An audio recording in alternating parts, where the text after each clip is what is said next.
Welcome back, guys. There won't be any video on the building of the Sharpie this week. It's going well, but I've had some other jobs to do as well. So someone suggested in the comments last week that I do a video on the 60-foot yacht I mention often in my videos, and how I got to design, build and sail this yacht. So here's the story of my 60-foot yacht. It was a crazy idea, really. What would I do next? I'd built a few steel yachts, Dennis Ganley designs. I had my own business. I had all the skills. I had some books on designing boats. Why don't I build a 60-foot steel yacht? What was my inspiration? I'd seen a few Steve Dashew Deerfoot yachts around. They basically were long and slender, not high displacement, not high sail area, very easily driven. That was what inspired me to design this yacht. Some principal dimensions were 18 meters long, 4 meters wide, and a draft of 2.2 meters. The construction would be similar in principle to the Ganley designs, except I'd have frames that hug the hull instead of being straight with pumped out stringers.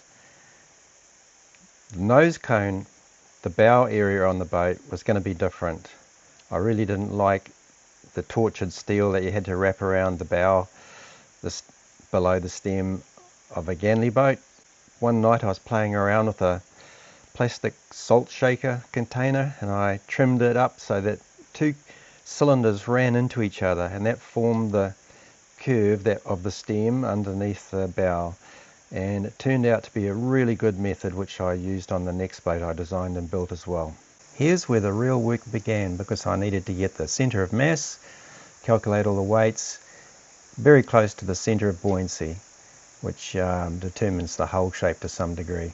And then I needed to get the center of effort over the center of lateral resistance of the sail area at about 8.5%, which I got, and that turned out to be really good. Then came the lofting out, full size for the frames and scale down for the longitudinals. The lofting probably took about 3 weeks, bit hard on the knees, and setting up the frames, probably it was easy to set up at least one frame a day. All the steel had been pre-blasted and primed with a primer, a 2-pot primer that you can weld through. It's still a bit fumy though.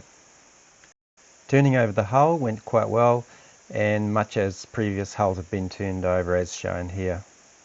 The cockpit was quick and easy to build because I used a lot of pre-folded 3mm plates, so quite a few welds were saved in that process. That's Graham in the background. He helped me out for a while.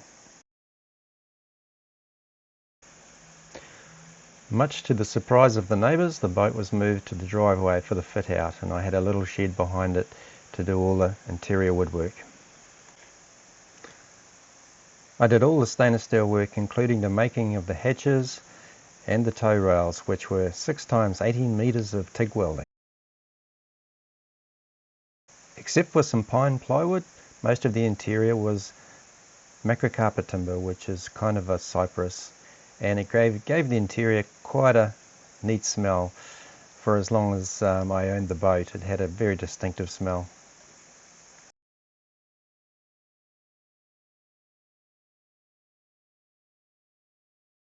The intention was to keep the boat light and simple, so there was just one head and shower.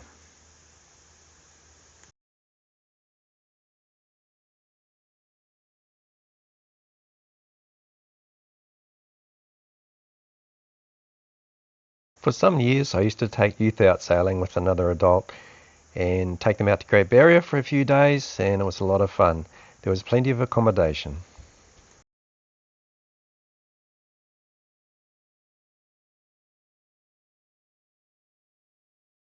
I lived on board while finishing off the yacht, so I was always moving stuff around from place to place. These 4 bunks right up forward made for great extra capacity for people, but most of the time was just used for storage, this area.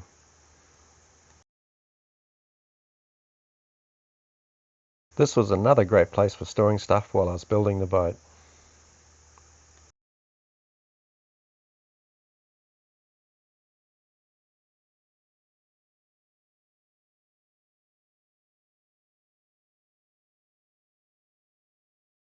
The saloon area was massive, about 3 metres long from galley to bulkhead. I even made all the squabs for the boat, eventually.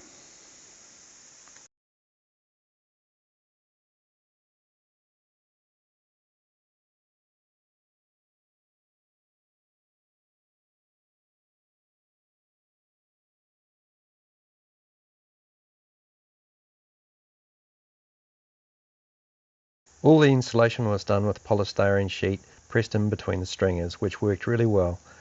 It looks like I was watching cricket while I was doing the work on this day.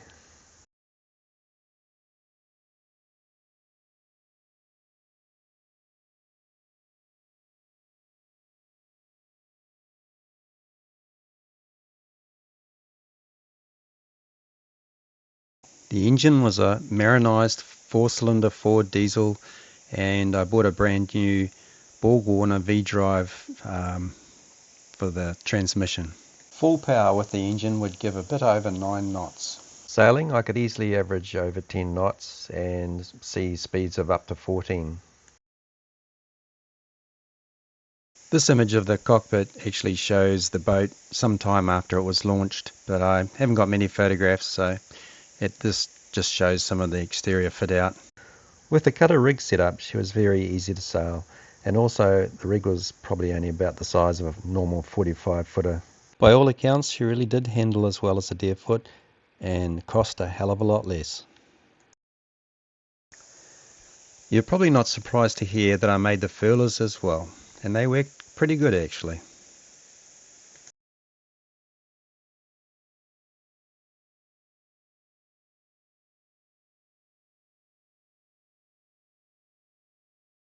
Launch day should have been a lot of fun, but it wasn't really, because I got a letter from a lawyer just before launch. A partner of 2 years suddenly decided that she wanted half the boat, and I'd used all my own money, all my own time to build the boat, so it was a tricky time. My sea trial was sailing out to Great Barrier Island, and then up to the Bay of Islands, and then I lived on the boat for quite a few years in Whangarei, and quite often headed out to Great Barrier Island, as shown in this picture. Spent 3 months out there designing the 50-footer. The boat was really well balanced and would sail for hours to windward with a locked helm and nothing more. Whenever I sailed to Great Barrier Island, I often took someone with me, and this time it was my dad, and we did a bit of fishing in the days when I used to fish. My dad was a World War II vet and fixed American planes up in the Solomons.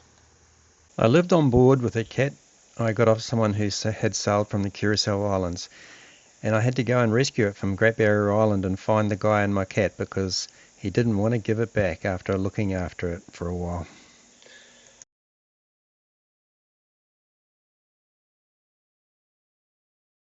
I made a glassed plywood Dodger to replace the fabric one. It was a really big improvement.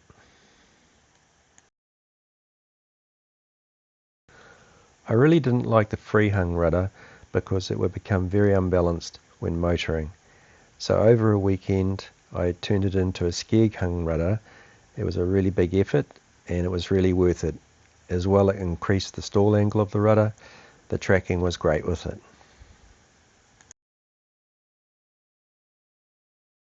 After a few years of living on the boat, I sold her and of all places went to live in Atlanta, Georgia for a while and came back to no boat. Ever since I sold her, she's to be found in Malaysia, and she's gone through a couple of name changes. It was Tara, and currently I think it's still Ming, and much to my annoyance, once or twice when she's been sold, she's been called a Ganley, probably just to... Ganley's a better known boat designer than I am, and they probably wanted more money from the boat. Going by the pictures I've found online, owners have spent a lot of money on her over the years, and I believe she's still looking good, although I haven't heard where she is exactly for quite a long time now. I'm going to finish off the video here and just leave the pictures running of what she looks like under new ownership. I'm not that happy with all the changes that have been made to her. In fact, I was quite happy to keep the boat quite simple. I didn't even have a generator on board, and I would have had solar panels if I'd kept the boat for longer. Thanks for watching, and I'll see you next time.